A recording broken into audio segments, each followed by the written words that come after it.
नमस्कार, कसे आहात? मजेत ना? मराठी ब्लॉगर दुलारी या माझ्या यूट्यूब चॅनलमध्ये तुमचं स्वागत आहे. बघा, कालपासून सुरू झाला आहे मार्गशीर्ष महिना. मार्गशीर्ष महिन्यातील गुरुवारला फार महत्व आहे. पण मला असं वाटतं की मार्गशीर्ष महिना पूर्णच खूप चांगला असतो. यातील प्रत्येक वाराला खूप महत्व असतं. म्हणजे प्रत्येक जे वार असतात त्या वाराप्रमाणे त्या देवांची उपासना केली जाते. पण काही लोकांना असं वाटतं की मार्गशीर्ष महिन्यातला गुरुवार हा अतिशय चांगला. पण नाही, आपण मार्गशीर्ष महिन्यामध्ये महालक्ष्मीचं करतो. म्हणजे जी कोल्हापूरची महालक्ष्मी आहे तिचं आपण या दिवशी व्रत करतो किंवा उपासना करतो, तिची पूजा मांडणी करतो. पण जसं गुरुवार आहे तसंच देवीचा वार शुक्रवार देखील आहे. मग आपण शुक्रवारी देखील काही उपासना करू शकतो किंवा त्याचे जे काही सेवा आहेत ते आपण करू शकतो. आता प्रत्येकालाच पूजा मांडणी, कलश वगैरे स्थापून पूजा करता येईल असं नाही.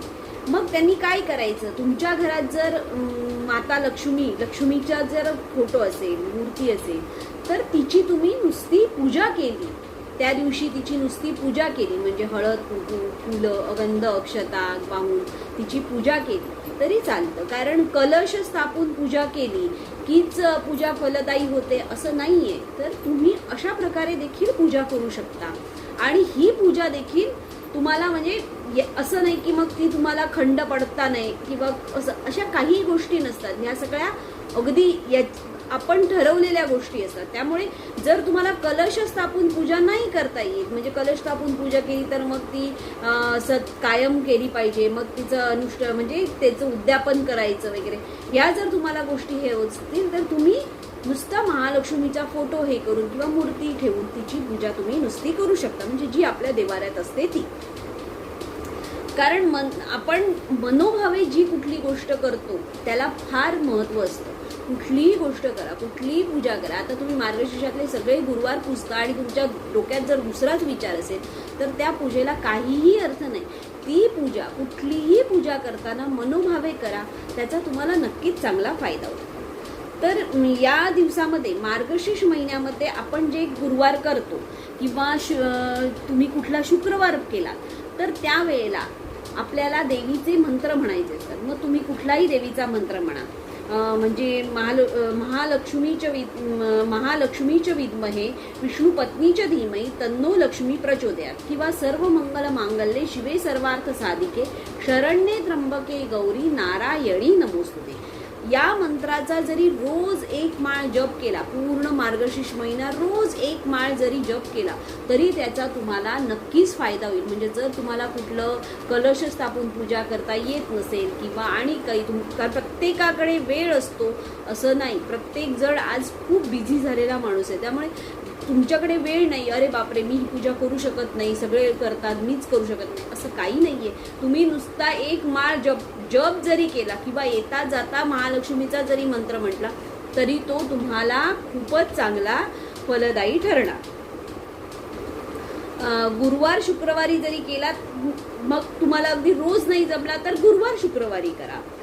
म्हणजे मार्गशीर्ष महिन्यातलं कुठल्याही दिवसाला फार महत्व आहे. असं म्हणजे काय, या दिवसामध्ये आपण म्हणजे फक्त व्रत केलं तरच फलदायी ठरतं असं नाहीये. या दिवसामध्ये अन्नपूर्णेची देखील पूजा करावी.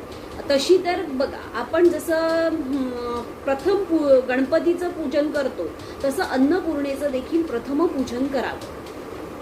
कारण माता लक्ष्मीची पूजा आपण कशासाठी करतो तर पैसा मिळण्यासाठी, आणि अन्नपूर्णेची का करतो तर ती आपल्याला धान्य देते, म्हणून आपण अन्नपूर्णेची पूजा करतो. आपल्या घरात सगळ्यांकडे अन्नपूर्णा माता ही मूर्ती असतेच. मग या दिवसात तुम्ही अन्नपूर्णेची देखील पूजा करा, म्हणजे धनधान्यानी आपलं घर हे पूर्ण धनधान्यानी समृद्ध होईल. कारण लक्ष्मी मातेची तुम्ही पूजा करता त्याचबरोबर तुम्ही अन्नपूर्णेची देखील पूजा करायची. यामुळे तुमच्या घरात जसा पैसा येतो तसंच धान्य देखील येतं, म्हणजे धनधान्यानी तुमचं घर समृद्ध होतं.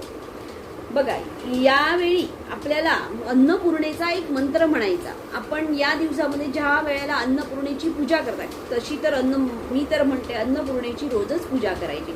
अन्नपूर्णेची पूजा करताना आपल्याला एक मंत्र म्हणायचा आहे. तो काय आहे?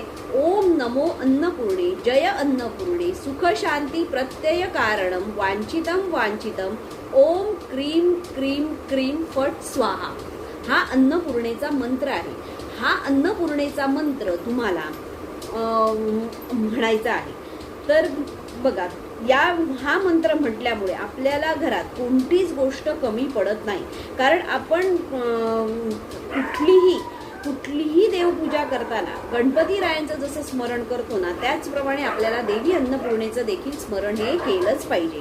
लक्ष्मी मातेसोबत अन्नपूर्णेची पण पूजा या मार्गशीर्ष महिन्यात झाली तर खूपच योग्य.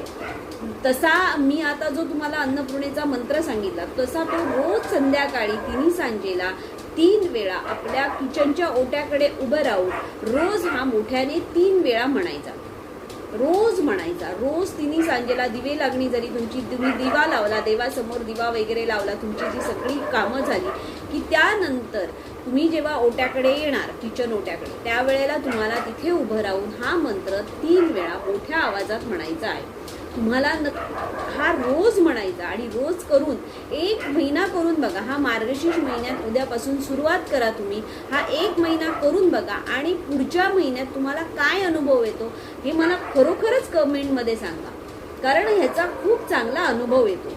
आता काय, अन्नपूर्णा देवीची तुम्ही पूजा केली तर तिला काय, गूळ आणि खोबरं याचा नैवेद्य अन्नपूर्णा देवीला दाखवला जातो. घरातल्या स्त्रीला आपण काय म्हणतो? अन्नपूर्णा. जी घरामध्ये आपल्या अन्न शिजवते तिला आपण काय म्हणतो? अन्नपूर्णा.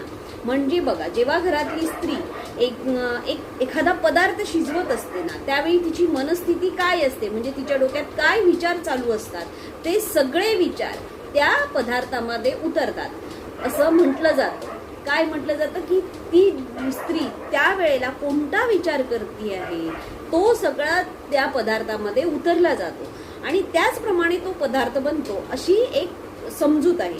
तर म्हणून काय असतं, म्हणून स्त्रीने आपलं मन हे कायम आनंदी ठेवलं पाहिजे. म्हणजे जेवण करताना तरी स्त्रीने आपलं मन कायम आनंदी ठेवलं पाहिजे.